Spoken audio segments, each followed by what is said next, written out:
ఈరోజు టాపిక్ ఏంటి అంటే, ఎందుకండి ఇంకా యూట్యూబ్ మానేసేద్దాం వీడియోలు చేయడం అనుకుంటున్నాను.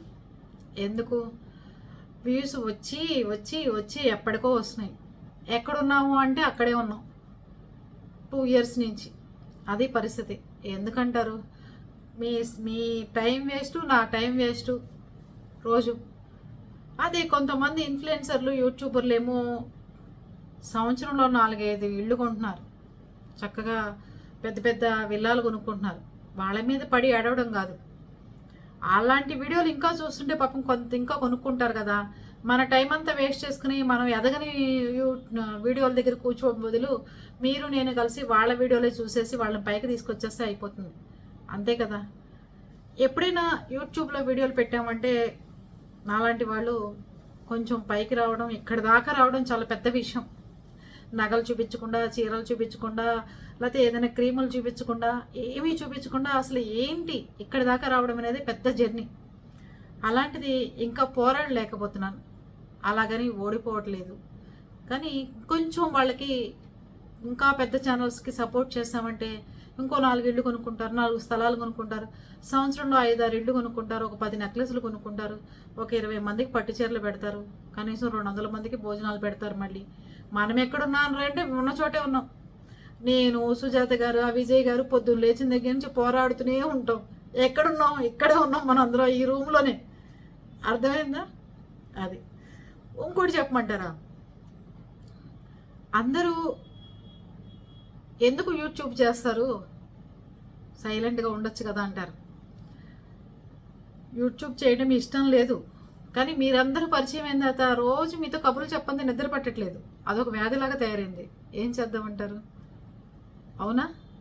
ఎదురింటి వాళ్ళకో, పక్కింటి వాళ్ళతోనో, ఫ్రెండ్స్తోనో, బంధువులతోనో ఫోన్లు చేసి మాట్లాడేవాళ్ళు కొంతమంది పబ్కి వెళ్ళి మాట్లాడుతుంటారు, కొంతమంది పేక ఆడుతున్నారు ఆడవాళ్ళు, కొంతమంది ఏమో ఇంకో పనులు చేస్తున్నారు, ఇంకోటి చేస్తున్నారు. ఇట్లా షాపింగ్కి వెళ్తుంటారు, చీరలు కొనుక్కుంటుంటారు, అలాంటి షాప్ చేస్తుంటారు.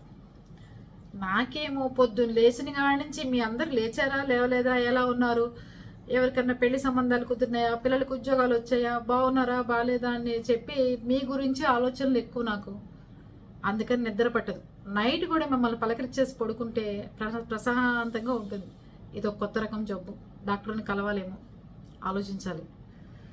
అందుకని యూట్యూబ్ మానేస్తే మనందరం కలిసి పెద్ద పెద్ద యూట్యూబ్ ఛానల్స్ని చూసామనుకోండి, వాళ్ళు పైకి వస్తారు, వాళ్ళు వెళ్ళి కొనుక్కుంటారు. మన ఛానల్ పైకి వచ్చిందనుకోండి, ఎంతోమంది పేదవాళ్ళకి ఉపయోగం జరుగుతుంది, ఉపయోగపడతారు. పాపం వాళ్ళందరికీ తినే ప్రాప్తం లేదు, ఏం చేస్తాను చెప్పండి? తినే ప్రాప్తం బయట కూడా వాళ్ళకు ఉండాలి కదా, మన ద్వారా సర్వీస్ చేసేది. నేనేమి యూట్యూబ్తో వచ్చిన డబ్బులతోనే వాళ్ళకి సర్వీస్ చేయాలని నాకేం లేదు. నా ఇదితో నేను ఖర్చు పెడతాను, చేస్తుంటాను. అంటే ఇంకో 10 మందికి ఉపయోగపడుతూ ఉంటుంది కదా అని, అంతకంటే ఏం లేదు. అంటే చీరల షాపింగ్కి వెళ్ళాలంటే ఒక 50,000 మంది చూడటం, 50K. నేను నడుస్తున్నాను, వాకింగ్ చేస్తున్నానంటే 30K. నేను ఇల్లు మారుతున్నానంటే 75K. ఇవి అందరికీ వ్యూస్. మనమేమో పొద్దున్న లేచిన కానించి మీరు జాగ్రత్తగా ఉండండి, ఒక్కళ్ళే ఉండమాకండి, ఆడవాళ్ళు వద్దు, మగవాళ్ళు బయటికి వెళ్ళిన తర్వాత ఎవరిని లోపలికి రానివద్దు, లేకపోతే మహిళలు ఎందుకు ఎక్కువ మందితో పోటీ పడి బయట వాళ్ళతో పోల్చుకునే పిల్లల్ని ఇబ్బంది పెడుతున్నారు, ఇన్ని రకాలుగా మాట్లాడుకుంటుంటే అసలు అది పైకి వెళ్ళలేదు. మీరందరూ ఐడియా చెప్పండి. మన ఛానల్ కూడా బాగా పైకి వెళ్ళిపోవాలంటే ఏం చేయాలో చెప్పండి. కానీ మరీ పాపులర్ అయిపోతే మనం కూడా జనాల్లో పడి మన గురించి కూడా బ్యాడ్గా వీడియోలు చేస్తుంటారు. అలా అవ్వద్దు. మర్చిపోయాను మీ అందరికీ చెప్తాం. ఇన్స్టాలో కూడా నేను మా ఫ్రెండ్ సుజాత గారు చెప్పారని రీల్స్ పెడుతుంటే ఏంటో భయం అండి నాకు ఎందుకో. ఇన్స్టా అంటే యూట్యూబ్ ఏమో పుట్టిల్లాగా అనిపిస్తుంది, ఇన్స్టాగ్రామ్ ఏమో అత్తగారి ఇల్లాగా అనిపించింది నాకు ఫస్ట్ టైం. మీరు అంటారు చూసారా, మా అత్తగారు అంటే భయం అండి మాకు, మా అత్తగారు నన్ను సాధిస్తుందండి, మా అత్తగారు ఇబ్బంది పెట్టిందని అంటుంటే మనకి అట్లాంటి అనుభవాలు లేవు కాబట్టి ఆ భయం ఏంటో తెలియలేదు. కానీ అన్ని ఇన్స్టాగ్రామ్లో వీడియోలు చూస్తున్నప్పుడు నాకు భయం అంటే ఏంటో తెలిసింది. అమ్మో బాబోయ్, ఏదన్నా తేడా ఉంటే యూట్యూబ్లో మన వీడియోలు అసలు మనమే రాజు రాణి. ఇక్కడ ఇన్స్టాలో పెట్టేటప్పుడు మాత్రం నేను చాలా ఆలోచించి ఆచి తూడ్చి పెట్టాల్సి వస్తుంది. ఏమంటారు? అత్తగారి ఇల్లు అంటారు. అది బాగా మంచి ఫాలోవర్స్ వచ్చారు, చక్కగా మంచిగా ఉంది. మీ అంత పరిచయాలు అవ్వలేదులేండి. మిమ్మల్ని అయితే అందరినీ గుర్తుపెట్టుకుంటాం. మళ్ళాగా యూట్యూబ్లో రోజు పెట్టే వంటలు చేసేవాళ్ళు, సాహిత్యం చెప్పేవాళ్ళు, చాలామంది వంటలు చేయడం చాలా కష్టం. అలాంటి వీడియోలు కూడా బయటికి వెళ్ళలేదు. ఎప్పుడు చూసినా ఒక 10 మందిని, ఒక 20 మందిని, 50 మందిని పైకి తీసుకొస్తున్నారు.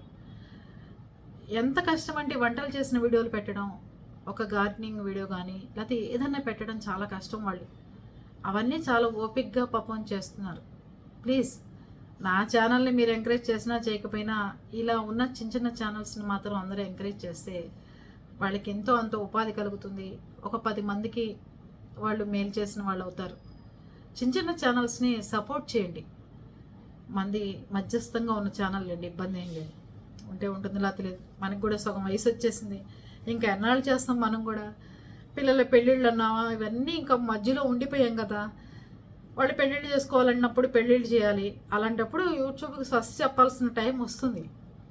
అది పరిస్థితి. కోడలికి నచ్చచ్చు, నచ్చకపోవచ్చు. వాళ్ళ అడుగుజాడల్లో మనం నడుస్తామని కాదు.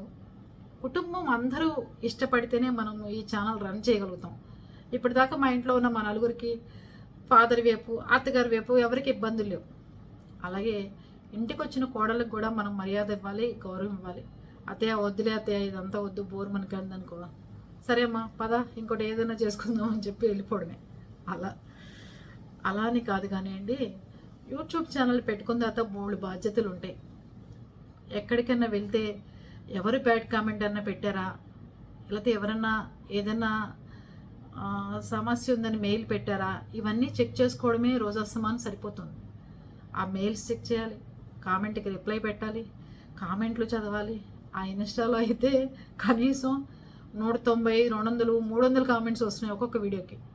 వాటికి రిప్లై ఇవ్వాలి. అన్ని వీడియోలకి కదిలేండి, కొన్ని వీడియోలకి. అది పరిస్థితి. ఏదో మొన్న ఆర్టీసీ బస్సు వచ్చేస్తే దాన్ని పెద్ద వైరల్ చేశారు. ఊరే నైనా రాజకీయాల రంగు అంటకట్టక మాకండి దానికి, నేను ఏదో సింపుల్గా చేశాను అని. వీడియోలు చేద్దామా వదిలేద్దామా చెప్పండి. మనకి ఇల్లు వాకిళ్ళు ఎట్లా కొనుక్కోమో తర్వాత సంగతి. వాళ్ళందరి వీడియోలు ముందుకు వెళ్ళిపోయి వాళ్ళందరూ సంవత్సరానికి 14-15 నెక్లెస్లు కొనుక్కుంటున్నారు, 10 ఇళ్ళు కొనుక్కుంటున్నారు, భోజనాలు పెడుతున్నారు, అన్నీ చేస్తున్నారు. కనీసం మనం ఒక సంవత్సరంలో ఒక 100 మంది పేదవాళ్ళకి అన్ని సదుపాయాలతో అన్నీ చేయలేమంటారా?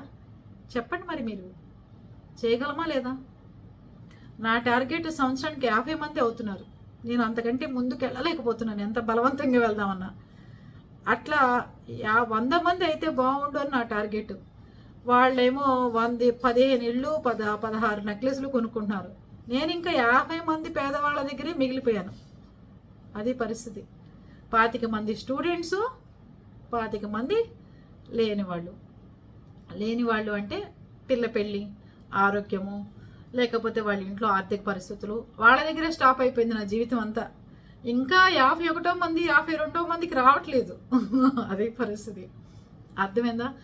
అలాగని ఎవరిని డొనేషన్లు అడగటాలు, నేను ఈ పని చేస్తున్నాను వాళ్ళకి ఇది కావాలి మీరు డొనేషన్ ఇవ్వండి అని మన ఛానల్ నుంచి ఎప్పుడు ఎట్లాంటి ఒత్తిడి రాదండి. ఎందుకంటే మనం చేయాలని సంకల్పించుకున్నప్పుడు కష్టమా నిష్ఠూరమా, ఏం చేయాలి, ఎలా చేయాలి అనేది జరుగుతూ ఉంటాయి కార్యక్రమాలు. అందుకని సరదాగా కాసేపు మాట్లాడుకుంటే బాగుంటుంది కదా. యూట్యూబ్ వదిలేద్దామంటారా, చేద్దామంటారా, మీరే నిర్ణయించండి. వద్దండి రోజు వినలేకపోతున్నామని ఎవరైనా చెప్పండి. ఇంటికి వచ్చి యూట్యూబ్ మానేసి మీకే డైరెక్ట్ చెప్తూ ఉంటాను. ఏమంటారు?